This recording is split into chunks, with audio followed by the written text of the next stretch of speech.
Well, I mean, I wouldn't say that I'm exclusively using the cryo. I actually love using red light therapy. And I mean, for some patients, I actually will combine them. We'll do like a hot and cold and allow them to kind of cook up a little bit with the red light for about 10, 15 minutes. And then just do like a full paint job with the cryo, always ending with cold. I mean, I feel like historically that's the best way to do it. So I'm a moderate. I like using both.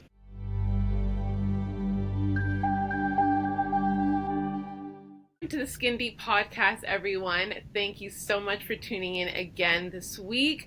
This week, I have an amazing guest today, and his name is Dr. Jason Granzotto, and he's from the Tri Health Wellness Center.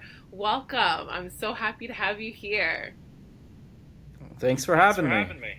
Yeah, and I was just kind of explaining before, one of your naturopaths came on to the show a few weeks ago, and I somehow discovered your clinic, and I'm really, really excited to talk about the different, technologies that you have and what you offer people because, my history is a medical esthetician and educator for about 15 to 20 years, and I kind of was biohacking, and I want to talk to you about this so much.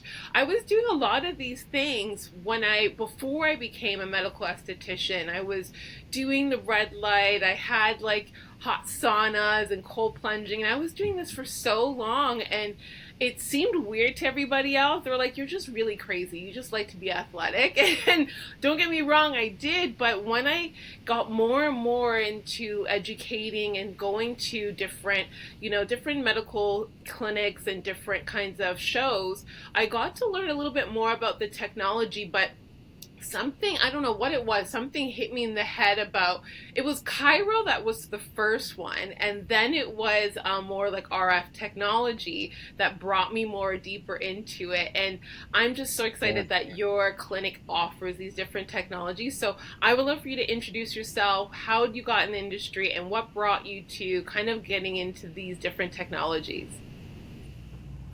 Well, I guess being a naturopath, you get exposed to a lot of what's considered alternative therapies, whether it's like herbal or supplements or just stuff that our grandmas taught us.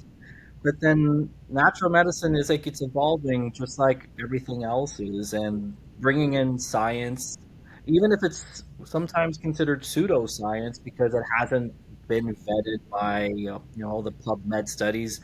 However, surprisingly, a lot of these biohacking technologies, they've been out around for a long time, have tons of research behind them. And it's funny you mentioned like being athletic and into sports. A lot of athletics, the technologies that are developed there, they evolve and move over to the natural side for beauty and for healing and for skin, because that's what it's doing. It's healing, and if athletes need to heal, I mean, we want to heal the whole body as well. So, I mean, go ahead. It's funny how, like, yeah, athletics, athletes, they had this whole technology, in their back pocket. They've been doing this for such a long time. It's just never really became, open public knowledge for so long. So it's very true. They've always kind of knew it, and we just never did. Yeah, I think the social media has helped expose the layperson to a lot of what's out there, and it's you can't rely on practitioners alone to discover new things. And I do pay attention to what my patients say. A lot of times, I'm like, "Have you heard about this technology? Have you used this sort of thing with people before?" And half the time they're kind of like, I don't know. But then other times you're like, hey, you know what? I have been hearing a lot about that. I know some people in Germany are using that. And I think being open-minded to what's being practiced around the world and not limiting it's like, well, it's not in North America, so maybe it's not legit. If you open up your horizons, you can be like, wow, there's some stuff that we're 20 years behind. Yeah. And that's exactly true because even when I was studying in the beginning, you would open your textbook and you would hear about Switzerland, they're doing this and they're doing all of these things. And you're like, oh, wow, that's so amazing. But you don't think of it being realistic to, Ontario because we don't have, Mhm. all of these hot springs and all these other types of things that other, countries have, right? So it is very true that you don't really think that we would have those technologies here, but you'd hear like from you're saying from different patients, different people, hey, you heard of this or did you hear of that? And sometimes I would be like, no, I never heard of that. Or it's like I would Google it and I'm like, oh my God, okay, now I understand what they're talking about. Some things I was a little step ahead, but some things I didn't really know too much about. And as the industry evolved and social media became a little bit more common, I do find a lot of things kind of brought them out a little bit to the limelight. And the Mhm. one thing that I want to definitely look into is that I noticed on your layers of different things that you guys offer was the thermology. I'm curious about that because I've only heard about this maybe 3 to 4 times within the last Sure. like 2 years. So I'm really curious to know how that works and how do you guys incorporate that into your services? Well, thermography is interesting because it sort of evolved with a need to find an alternative to mammograms and breast health. And so we're obviously not saying that it's a replacement, but it's a great way to track changes in your inflammatory processes in the body. So when we have thermography, what we're doing is we're identifying areas of increased or reduced circulation. So they literally show up as hot spots or cold spots. And inflammation obviously would be more red, and cold areas or areas of lacking circulation will be dark. And we can track changes over time, which is important because some people are hesitant about doing X-rays or radiation from like mammograms, and if they don't have like a high, necessity for frequent mammograms, but they have cystic breasts, they want to be able to track changes over time. The thermography allows us to do that. Now, thermography has been applied to also injuries and inflammation and like areas of the body that are not healing in terms of tissue and skin. So one of the goals is to increase perfusion in those areas. So then we use our other modalities for that. That's actually really interesting because I did notice it for like the inflammation part. That's where I felt really intrigued by it because if you can find those pockets of inflammation. So, for instance, how do you find that would apply to like certain skin issues that people might have, such as if they have just overall high inflammation in the body and they have a lot of hives or irritations? Like, does that pick that up the same way? Yeah, it can. I mean, more specific areas like chronic psoriasis or even rosacea, you can see on the surface, but from a naturopathic perspective, if we're detecting inflammatory processes in certain organs, whether it be located near the liver or over the spleen or the intestine, a lot of that is where we would say these conditions are originating. So skin issues for us is a external expression of an internal problem. Yes, true. Okay, so then Yeah. I just thought of this really quickly. So how could it pick up things for like again when you're talking about the naturopathic way too, for IBS or SIBO if they have that inflammation in the gut area as well too? The thermography will not be as specific to say yes or no that there is IBS or SIBO. A very good a thermographer can identify and see patterns, which this is where some people in the Western medicine paradigm, they're like, this sounds hokey. How can you thermographically see someone's got IBS? Yeah. But you start to see patterns. And similarly with live blood analysis, I mean, we start seeing enough blood samples, you can tell someone who's a chronic worrier. You can tell someone that's got like a lot of heartburn or reflux, and maybe that's explaining part of their rosacea in the first place. It's so true. I think the rosacea industry or that area is it's still such a questionable area. Everyone's still trying to figure out how to diagnose and find ways to treat it. And I'm always like just calming and soothing, and let's find a deeper Hmm. cause to it, because I find it's always coming up to the surface, on the skin. So I find a lot of people think, no, just put things on the face and it will fix it. And I'm like, no, there's always a deeper cause when it comes to rosacea, and a lot of people don't want to go too deep, and it's about going deep.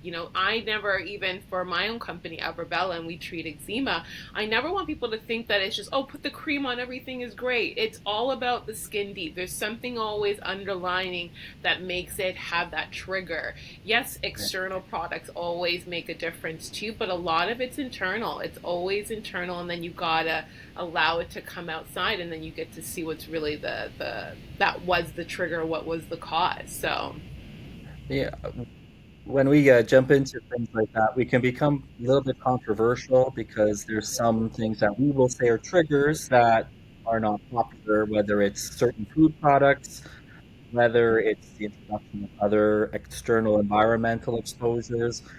I don't know how much you want to go into those things, but I mean, it definitely is deeper than the skin. yes, yes. I call it like the trifecta. I find it is internal, so there's a lot of things that are happening internally, whether it's that food. I find there's externally, so it's, a lot of things that are happening around them or on the skin, like you're putting it on the skin. And the other part I call it is the emotional, because a lot of times your emotions can trigger it too. So I kind of figured out it's like that trifecta kind of way of looking at it, because it's not one stop fixes all. It's like a whole symmetry of all of them. Right. It's just, again, a lot of, we've been always taught to know that it's like, oh, just put it, cortisone cream on it and everything is fine. Mhm. Let's not worry about the other stuff. But we know now there's so many other things that affect our body in so many different ways that, a lot of people just don't want to look at it. But I want to encourage people so much that you have to look at all the other elements, because it does make a difference. So Absolutely. yeah. So now this is the best one. This is actually the one I noticed on your summary again of different opinions. I had a very specific opinion about cryotherapy. I honestly, it's really funny, because in the beginning of my career, it was like all about heat therapy all the time, in terms of like losing weight, fixing your skin, and doing all of that, until when like cool sculpting came on the scene. Mhm. And then cool sculpting completely changed everything. And then now cryotherapy came out, and that's also a new thing in terms of cold plunges, cold showers, and Sure. so forth. I'm kind of curious, what is your opinion about the cold plunges, cold showers in junction with cryotherapy? I guess I have always like a moderate approach to things, and I try not to be extreme. I'm not a cold plunge guy, but I am a hot and cold exposure. Like I think it's good to have a mix. I mean, I picture myself as like, can I jump into 4-degree water? Would I want to? And what am I fixing if I'm doing that? Now, I know people who swear by it. They feel invigorated and it help their joints, and maybe their physiology suits that. But I mean, for my general population of my practice, my patients, I'm putting them in heat more often than cold. However, the cryotherapy, it kind of gives me targeted cold, which is great because sometimes I just want a little spot to really be hyper focused. So whether it's 100 and negative 162 Celsius, this chilled air that's chilled by like liquid nitrogen into targeted areas, whether it is for a fat breakdown, whether it's for toning skin, and whether it's for reducing inflammation in the tissues and muscles or joints, or at the level of the surface of the skin. I like having the control to limit to certain areas, so I don't have to put someone in a meat locker to get the same results. Where I can just be a lot more targeted. It's really true, because I loved heat for so long. Like I love hot saunas, infrared saunas. Like I love it. It's just, it's my favorite thing. And then when I started learning a little bit more about cryotherapy, it was very much like going against my moral code. I was like, I am Yep, not I getting feel in that. that Yes. cold water. I was like, that is messed up. Who wants to do this to themselves and so forth? And then, I started testing it out. I think it was before COVID happened. I started testing it out in junction with like keto and so forth. So when I was Mhm. doing it, I seen massive differences in my skin and my body. And then I was trimming weight that I never could have trimmed before. Again, I still was doing the bad keto. Let me, correct that. I was doing the bad keto here and there until I started learning how to do the right keto way, or even like fasting with it. But Okay. like when I started really understanding how to do Cryo, I couldn't really do the full plunge. I started just doing like the cold showers at the end. I think that's suitable. Me? That's what you do too? Yeah, yeah. Well, I mean, when I'm courageous enough. Yeah. It's weird though because I could do it in the winter time, but I can't do it in the summer. I don't know why. It's something weird taking cold showers in the summer. I'm like, no, I don't have the bravery. When it's Yeah. like winter, I don't know why I can actually add it into my shower much easier than the summertime. I'm not sure why. Maybe it's a psychological thing. I believe there's something to it. Our bodies adjust to the climate, and sometimes we'll get like a little like run down in the fall, or when the winter's about to approach. And I think it's our body prepping us for the change that we're exposed to. So maybe we are hardier. Maybe we got a little bit more brown fat moving around in our system. Who knows? It's so true. I was laughing because when I would do it, I'm like, I feel vibrant. I feel amazing getting out of the shower. And the summertime, I'm like, hell no, no one has time for that. Like, no, I would rather go jump in a pool or go to Tobomori and jump in that versus like actually turning on the cold water in the summertime. So I think you're right. I think it just, our body is so different and climatizing to the winter that that's where it's easier for us to do the cryotherapy at that time. So I think you're right on that. So And you just go outside at any time of year now. It's cryotherapy. yeah, yeah, it's so true. Like, um, I like the winter weather. I actually find I walk a little bit more in the winter than I do. Um, it's okay, So the other day when it was really freezing, I was like, okay, you can handle this. I think I have like a much more what do they call it, winter skin, or Canadian armor, or something like that. Good for you. I lost mine a long time ago. No, no, I still working on it. I'm still trying to get it going. So my question then is, in terms of like, because I know I'm assuming you guys are treating that ideally for weight loss, or you're treating it for as well the therapy in terms of like muscle soreness or any kind of aching.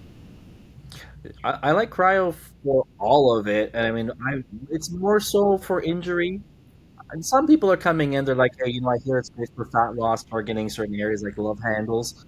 But the most utility I get out of my cryo machine is for like stubborn joint pain, inflamed areas, acute injuries.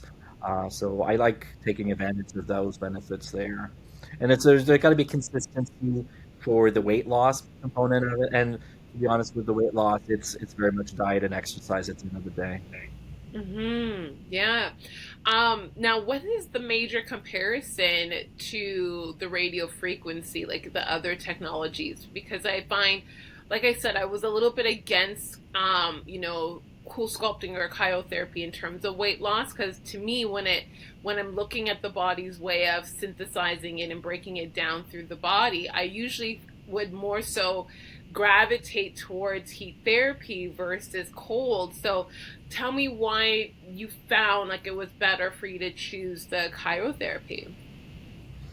Well, I mean, I wouldn't say that I'm exclusively using the cryo. I actually love using red light therapy. And I mean, for some patients, I actually will combine them. We'll do like a hot and cold and allow them to kind of cook up a little bit with the red light for about 10-15 minutes. And then just do like a full paint job with the cryo, always ending with cold. And I feel like historically that's the best way to do it. So I'm a moderate. I like using both. No, that's really good. It's kind of true. Like when you think of how the way the body will process it. It actually is a great way of doing the heat, to heating up the body, getting the body moving and so forth. Because that's what I would do at the gym, for instance. I'll just like get my Okay. body going and going, and then bang, I would just like get straight to a cold shower, and then I just feels like I feel more revitalized and like more stimulated. So I think it's a great way that you're doing those two therapies together, mixing it and applying them those ways. Yeah, people like them. They feel good. They do feel invigorated. I mean, even like how we consume food, we tend to go hot to cold anyways. It seems like just like a natural progression. So we take advantage of it. We try to maximize it. Hmm. Now, do you find a lot of people will do those two treatments together, or do they kind of gravitate one to the other? The red light is easiest because it's very passive and comfortable and warm. And out of any therapy, any biohacking that we offer here, the red light has the best compliance, the best feedback, the best reviews of anything. On its own, I'm content to use that. If there's certain areas like you got a lot of inflammation too, that sure the red light might have some indications, but the cryo is actually going to kind of round out the session. Then we'll include that. But to be quite honest, 9 times out of 10, people just put me in the front of the red light for as long as you let me. I didn't want to get to the red light yet because that honestly is one of my favorites. And don't get me wrong, I have one in my house here. And it's like it's the industry fave now. Like everyone is buzzing over red light therapy everywhere, and it's interesting because when I was doing those treatments, especially educating students, they're like, whatever, like no one really cares about red light. I'm like, you just don't know yet because you don't know yet. Yeah. When they understand, nanometers, the depth and the differences, I feel like that's when people really understand red light therapy and what it does to the body. So, do you have like a whole bunch of people come in and can you explain it a little bit? I think some people really need to understand what red light therapy does. Well, I think it actually is a great gateway to understanding and utilizing more wavelength type technology coming, in the next 5 to 10 years. A lot of people they'll be like, well, why can't I just stand outside and just get, good sunshine? I need some vitamin D. And nothing wrong with that, but you're getting a mix of maybe there's cloud, maybe you don't have, great exposure depending on where you are in the world. But when we can isolate the red wavelength and the near infrared, these are the wavelengths of the color spectrum that is going to help most in clinically shown to improve circulation, skin healing, injury repair, collagen formation, cellular energy production, metabolic function, thyroid. The list goes on because the research is there. And that's what's the rewarding thing is that you can see benefits in the short term and the long term. And I think having red light becoming much more popular now to the point where people are buying them for their own homes, I think is actually like a foot in that whole new world of radio frequency, light therapy, wavelength therapy, which it's been kind of under the surface for a long time. And I actually was first exposed to light therapy maybe like 15 years ago using what's called a biopterin light. I'm not sure if you're familiar with that, but it's almost like polarized light, but of different lenses of color. And each one has their own purpose. So I like using, I think sometimes blue light was used for like more psoriasis, and the red was more for like wound healing or acute acne. And then there's like yellow and green and red, and there's all kinds of other indications that you can dive into. And sometimes you're getting into some of the hokey stuff, sure, but that's just because the science hasn't caught up yet. Well, of sound therapy, red light therapy, or light therapy, those have been two things that I've been obsessed with for, I would say, over a decade. And it's just because I've been exposed to different things at shows and so forth, and I just caught on to it and just like ate it up. And even when you're talking about laser for hair removal, that's when I was like, wait, hold on. And I started really understanding nanometers and what it did and the different depths and really understanding the different treatments with light and also laser. And some people didn't really understand it. I'm like, do you not understand what IPL could really do for you? And again, not everyone could get treated by IPL, but I was like, if you understand just those little mechanics of what IPL can do for you, then when you start thinking about what red light therapy does for you, then you kind of really go a little bit more spread out and understand things. So, I'm obsessed with the light therapy in general. I just wonder now, because it's so easy to pick them up, do you find that all are equal in terms of quality and efficiency? No. That's for everything.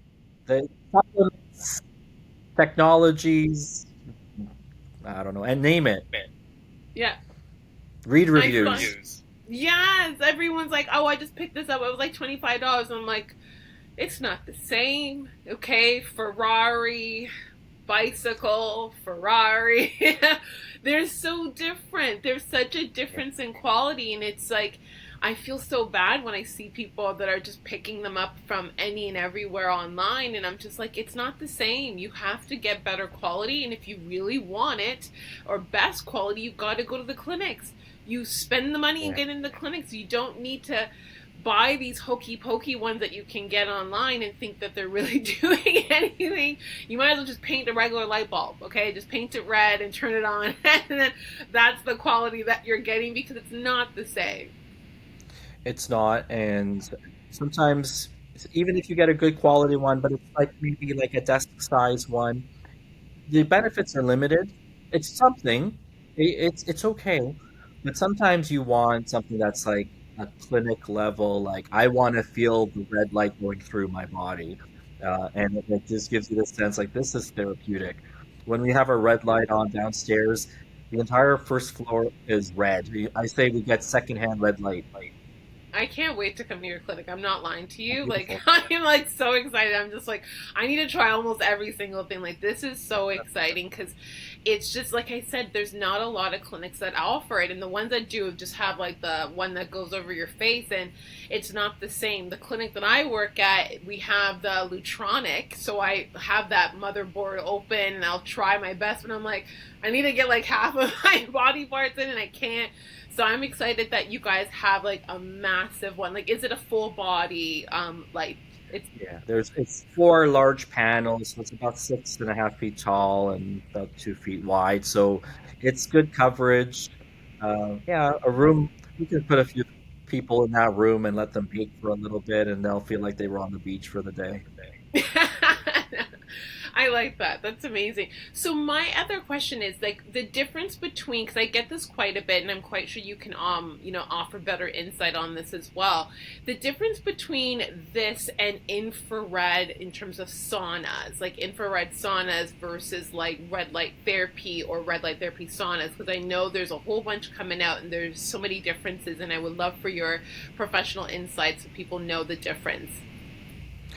So infrared saunas are wonderful, and what they're looking at is not relying on just pure heat, but this infrared wavelength to penetrate the skin to almost like kind of like cook us a little bit. So we get that implied heat that's going to stimulate a metabolic change, start sweating, start opening up some channels, moving fluid around, heat shock proteins. All these great things are going to help prevent disease and improve our immune system and circulation and our ability to detoxify.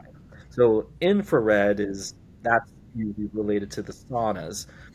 Near infrared and red light therapy, they tend to be grouped into more of the light therapy and the things that we were just referring to. A little bit more surface level, but it does penetrate our tissues as well. So a lot of times when people do near infrared or red light therapy, they feel like they had some of the benefits of being in a sauna because they feel warm and cozy, but not sweaty, not overheated, and a little bit more skin level therapeutic effect.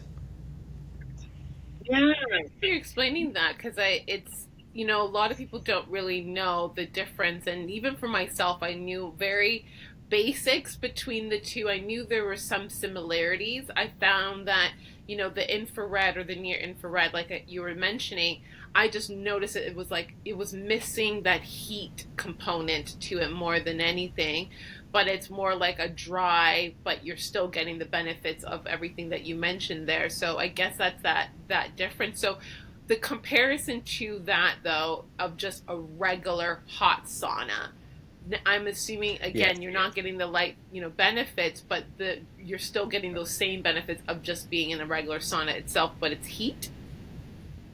Yes, it's a little bit more specific to the heat and the higher temperatures. So you're going to get a similar detox effect, but the temperature can be a lot higher, like the more 180, 160. But whereas like 130 or 140 is a little bit more comfortable for the average person. You don't want to be going in a sauna and fainting or feel like they got to peel you off the ground. If you can have a little bit more of a tolerance and still get a deeper level of effect, I mean, that's sort of what we want to do. That's where science is coming in and saying like, hey, there's a better way of doing it, a little bit more efficient, a little bit more like conserving your internal resources so you don't feel so drained after a sauna. Hmm. So, for example, people that, because we meet a lot of people, I meet a lot of people every day when it comes to, their overall skin concerns and their issues and so forth. Would you suggest that they do light therapy on like a weekly basis, monthly? Like, how would you assist them in knowing how to help them with that light therapy? I think red light therapy is something you can do as often as possible. I would say usually if someone wants to get started on some kind of therapy, I would say come in 3 times a week, even if it's just 15 minutes for a session. We'll make it work. We'll make it make sense to your schedule. And what people will notice is that after the first week, you get comments, you get compliments, or people are just questioning like, you look different. Something's different about you, and the effects happen quickly, and they have a cumulative effect. So you want to be a little bit more consistent with it. And then even if it's just a maintenance of like once a week after a few weeks of sessions, what you'll notice is that you're going to have continued benefit, not just to areas of concern, but for your entire, your skin health overall. It's very true. Like, I didn't have the my own light therapy at home for a while, but I was doing at the gym. They had just the regular saunas, and I just felt my skin just felt better and better and better every time I would use it. I feel like it helps just overall the sebaceous gland, just the oil regulation as well. Even though, Mhm. yeah, you're sweating quite a bit, but I felt like in conjunction my oil glands were just really, really consistently making me feel coated because I feel like when people have eczema or a lot of dry skin issues or just anti-aging, they're just like, I don't get oily, I don't get this, and I'm like, you need to regulate it, Mhm. you need to get that oil moving. And I feel like the best way to kind of have that stimulated was through saunas, working out of course, but saunas and the light therapy I found kind of helped me boost with that too. Amazing. I mean, I like looking at diet as well because we got to make sure that we got a balance. And most people, whether you're following some fat diet or you're just kind of throwing your diet out the window, that's one critical area where you're going to start seeing changes, whether it's identifying sensitivities or just having a more balanced treatment. Hmm. Yeah, diet is it's a major thing that's happening right now worldwide. I find there's like a food crisis going out there, and I love listening to some of the podcasts that you had on with some of the nutritionists as well, and them talking about food because I realized, especially within the last 2 months, I got rid of a lot of food that I was eating. And it's not to say I was eating bad, it was just that there's just the little tiny things that just throw the whole thing off board. And, I was looking at some of the advice that they were giving, which was like reading the labels properly and looking at it. And I kid you not, there was the other day when my family members came home and they had juice, and I was reading it and it said pomegranate apple juice or something. When I read the label on the back of that, there was like hardly anything apple or pomegranate. It was like Yeah. all these other things in there, and I was like, this is like such mislabeling and misleading people. And it's very true. Like food is a major issue right now we have around the world. I think we got to go back to making sure that you know what your food is made of and think, Hmm. can I make this myself? Can I do this at home? And if I can't do this at home, why am I trusting someone else to make it for me? Yeah. I've been doing a lot of things on my own. Like first of all, I love treats. Like I can't help. I have a sweet tooth. That's just something that's within me. I now start making my own food at home, like my own kind of treats, like the banana muffins and stuff like that, Hmm. and making it as simple as possible because I can't trust anything else. There's too much sucrose, glucose, dextrose, every single scrose out there that I'm just like I can't. This is so bad. This is really really bad for you. So it's true. We have to learn how to make it ourselves. Yeah, and an area that I'm focusing with my patients is the concept of dysglycemia or poor sugar regulation. And we get misled thinking like, well, I don't have diabetes and I don't have an issue with sugar. And inevitably, if you crave anything, if it's like, I just have to have a little something, you've got a blood sugar issue. So there's a few things that I really, strongly encourage, and I'm not saying that you got to be extreme and zero carb this or that, but you got to understand how your body's, your physiology and what your body can handle, and you got to work within those means. Because the foods have been I almost feel like people are slave to food in some ways nowadays because of just so many things that are additives in there that are making people addicted to certain foods. And Hmm. I feel like it's true when you're craving things so much, you have to really understand why you're craving it, and then really get it checked out. I had to check out my blood stats for a while because I just didn't understand why. One, there was a lot of cramping that I would get around menstrual cycle, but then two, there was just like high sugar spikes and low iron and the anemic part. And I guess again, we know that most of the time, African Americans do suffer from being anemic. It's just that there's those things that I'm like, I need to really understand a little bit more. And I actually ended up figuring out that I gave myself histamine intolerance for a while because I was like, I want to eat a lot of probiotics. Yeah, kimchi. I was Oh, eating so much kimchi that threw my histamine off that I had to start working backwards and going down to the most basic kind of meal plan for myself just to kind of get rid of the histamine issues that I was having. And then when I looked at that, there was just so many things that I was like, I really have this issue with like needing a chocolate, needing a sugar, needing that. And I had to find other alternatives that satisfied it without me feeling like I was depriving myself.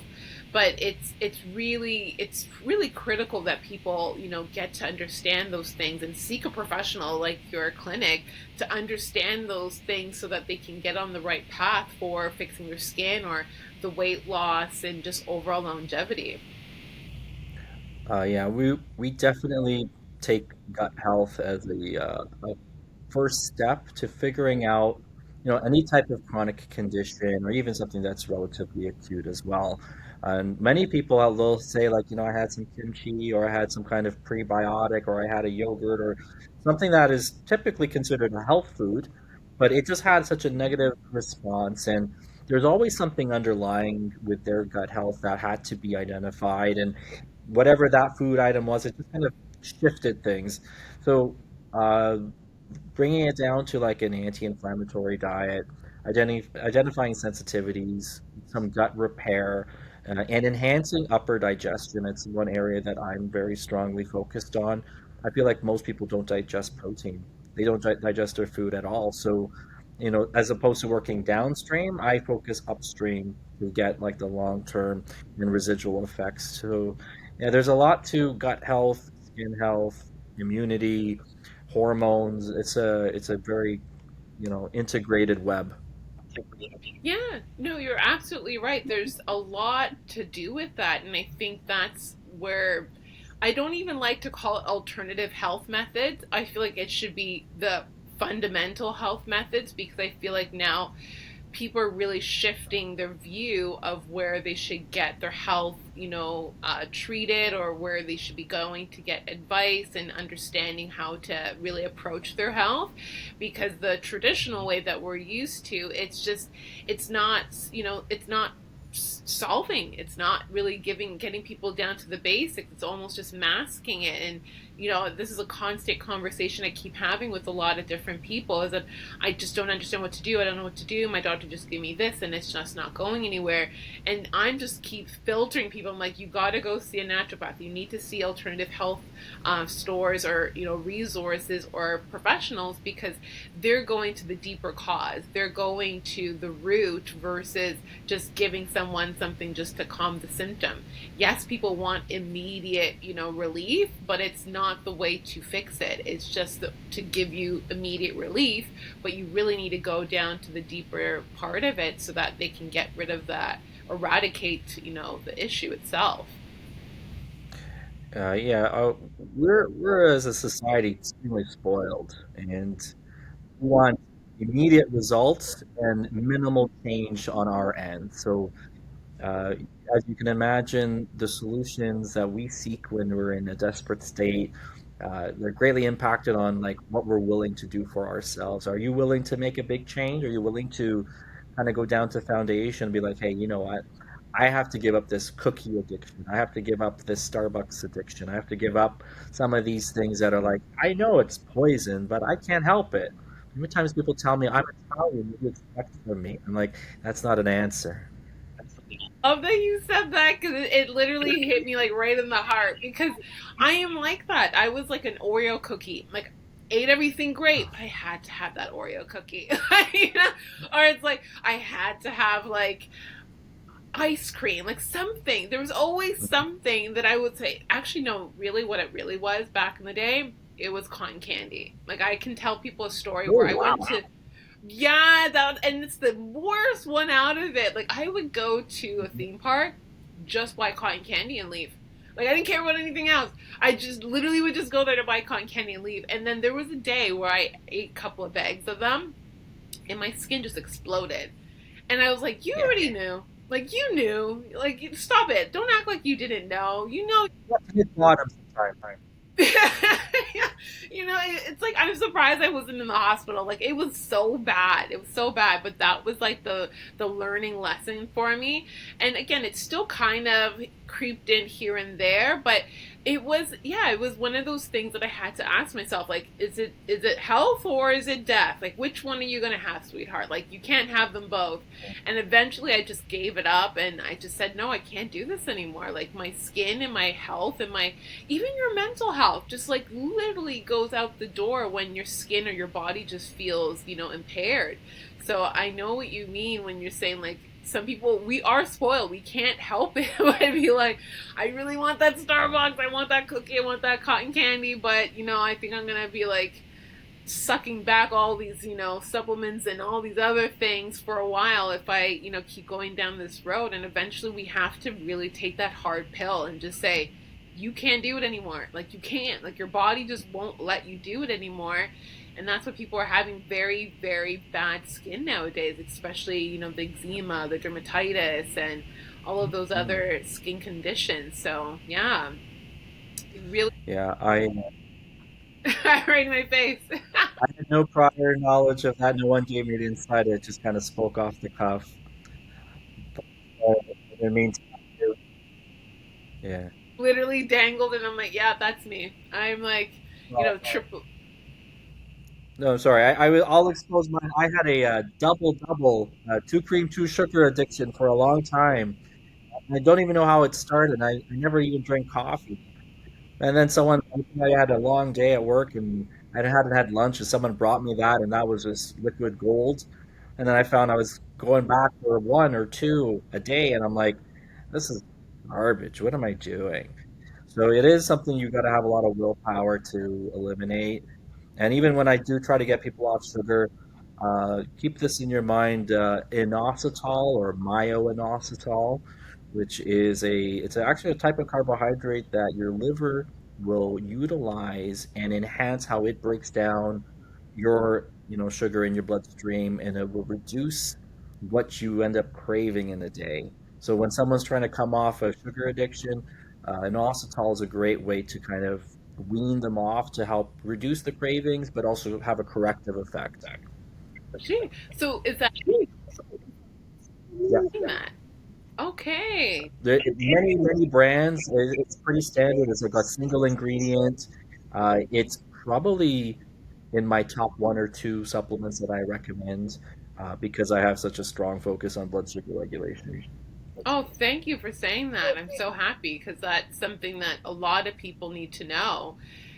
Sugar is like the death of us right now. It's everywhere. It's in everyone's face, and you can't get away from sugar. Like every second, Yeah. there's something sugary right in front of you, and I feel like that's a major issue that people, can't get off of, and the willpower is definitely sometimes wavering when it's, especially at Christmas time, and everyone's like, have all this sugar, and you're like, oh my god, I'm trying not to have sugar right now, and everyone's bringing it in front of your face. So that would definitely be step up to help everyone in the right direction. So Yeah, yeah. The inositol will definitely prepare you for all the temptation that's coming in. I love it. I'm going to be picking that up today. I really will. You know what? Even on the coffee bag weighing that you're talking about, like I have black coffee, but I have it with, again, I noticed you love that person too, Dave Asprey's CAMCT oil. So I put a little bit of that and blend it up and I drink it. And it curbs that craving for one, multiple coffees. I only need one of them for the day, and two, it tastes better. I've always been a black coffee drinker. I was once upon a time like a double double. I don't know what it is, like double double. Everyone knows that term, double double. Just get a double double. So there was a time where I was, but I once I kind of discovered, bulletproofing your coffee and so forth. I just don't care to put anything in the coffee. I feel like it's like a sin. I want to taste the coffee now. So Yeah, yeah. You become a connoisseur, so you have to enjoy it. yeah, I absolutely love it. So my last question for you before I, let you go because I know you have a busy day. Tell me what is, a major thing that you want to talk about for your clinic and how you can help people in your clinic. So when we opened, my wife and I, we've been in practice in the area for a long time, and we always pictured like natural healthcare as a like a team approach, because a lot of our patients they require multiple different practitioners or experts in different areas, and I never wanted to be like, well, I'll fix that and I'll fix that and I'll fix. I'm like, listen, I'm very good in this area, but I know an amazing practitioner for those areas, whether it's chiropractic or massage or acupuncture, Chinese, you name it. So we wanted to focus on a clinic that is integrated, meaning like we work as a team. Like we actually are really good at communicating with one another when we share patients. We identify areas of concern that's like, hey, you know what? I've gotten so far with so and so, but I really like you to see my, my acupuncturist who's fantastic. It's like she's going to bring you to the next level. And patients really appreciate that. I think historically, clinics or practitioners have been hesitant to share patients or refer out with this concept of like, I'm going to lose them, I'm losing income. That's just the wrong premise. So we really want to focus on like, we're going to do what's best for you. Like, you'll make your money, you'll keep your doors open, but you want people to be like, you know what? Felt great with you, and then you sent me to so and so, and I felt even better. So, thank you, and I'm sending you, my friends, and my neighbors, and everybody. But at the end of the day, you want people to have results, and you want to keep them progressing in the therapeutic journey. Station of your clinic because that's what I find a lot of that happens a lot in the beauty industry. It's very much like mine is mine, Smeagol's kind of thing, where it should be more like, I know this great person in this part of the industry. They know what they're doing in that. They really shine in that area. And then you refer because they're going to always come back. They always come back. It's that circle of life. And it's almost like that consistent referrals that they do so that way they support every professional because I just find in the beauty industry there's a lot of this like I can't let my patient go to another clinic. I can't let them go anywhere else. I rather kind of figure out how to bootleg it myself when they don't realize they're really not doing it really well. And just to hold on to that client, and it's not the best way to do it because I just feel like there's so much abundance out there. There's so much that we can make together. And I like that you have that one, you have that clinic that has a foundation of things that you guys really shine at, but then you're not afraid to kind of, let a client go somewhere else if they need to see that professional for that other concern that you may not necessarily have that scope of care for. Sure. Yeah. And I think people, they want to know that I'm going to send them to someone I trust and vice versa. So we develop good relationships with other clinics in the area, and even just the practitioners that all are here. We all work together, and the patient feels the benefits because sometimes when you're going to different clinics, there's like a broken telephone, you lose a piece, you don't have this report. Here, everything is kind of like cohesive. It's like everything is in one spot, and the patient feels like they're being well taken care of. Like I said, I saw the different treatments that you have, and I'm like, that is a place that has everything that you need. It has everything that you need in that one place. If there's something that they don't, then I would be really surprised. But I've seen so many different modalities in there that literally work cohesively, but it's like the next step to the next step to the next step to the whole healing journey that I think is like perfect. A lot of places don't look at it from that perspective. They're just like, I just want to treat this. But then there's always that next layer or that next deep layer, that next layer that you need to kind of get into for a client.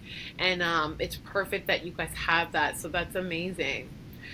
So, I have two questions that I always ask every single one of my guests on the show. So, my first question is, if there's one skin modality that you always have to have, what would it be? I guess my red light. Okay. All right. Awesome. So the red light therapy. So then I guess my next question technically is going to probably be like the same answer to it, but you never know. You never know. Mhm. On a regular basis, what do you do for your skin health, your mental health, your overall body health? What do you do? See, it's going to be a different answer. Uh, Diet. You have to be disciplined. If you have stuff that's a sensitivity or a trigger, it's going to affect your mind, body, spirit, skin, digestion, immunity, all of it. So you got to have discipline with your diet. Oh my gosh. Thank you for that one. I needed to hear that one today. I needed to hear that one We today. all need Because yeah, like it's the discipline. The discipline is something that I find it wavers. Like there's like 3, 4 days going straight hard, hardcore, and then there's like that one slip. It's like you just slip on the ice. You're that. like, oh my gosh, why the heck? I was so good. I was doing such a great job. I seen the differences, and all of a sudden I'm like, I see like the crash and burn happen. Always integrate a little cheat, little reward. Because if you deny, it'll rebound.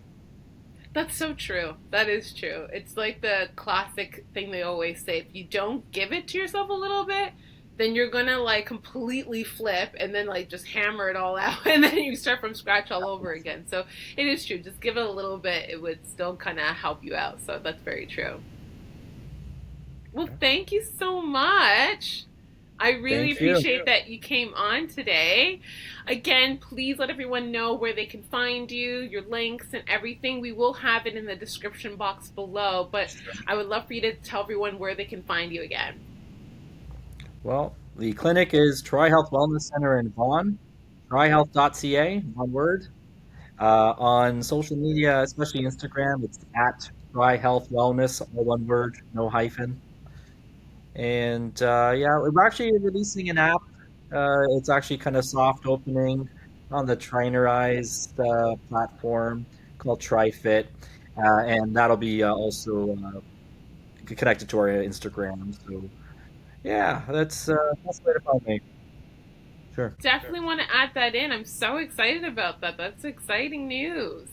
I would like to give them a little heads up. So, is it going to have different things in there regarding health and fitness and wellness? Yeah, definitely strong fitness presence, but also with integration of diet, logging, caloric intake, and it helps me kind of make sure that my patients are eating the way they should be or need to. Also, compliance with supplementation, and also like two-way communication, so they can ask me questions, and it just helps kind of reduce any obstacles that they might be when they want a clarification. Oh my God, I love it. That's a nice one. That's a very different app. There's not that many that I've had have heard that has that kind of integration together. So I'm excited about that. That's good. Yeah, yeah, it's been working out so far.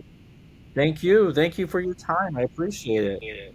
Yeah, no, it was great having you on the Skin Deep podcast because, again, it's really just about going deeper into how to help people with their skin, not just the surface level, really understand different things that can help them. And this, knowing the modalities, I'm so happy about that your clinic has it because I kid you not, a lot of clinics are missing it, but they're missing those other components that I know you guys specialize in really importantly. So thank you so much for being on the Skin Deep podcast, and we'll be in touch very soon.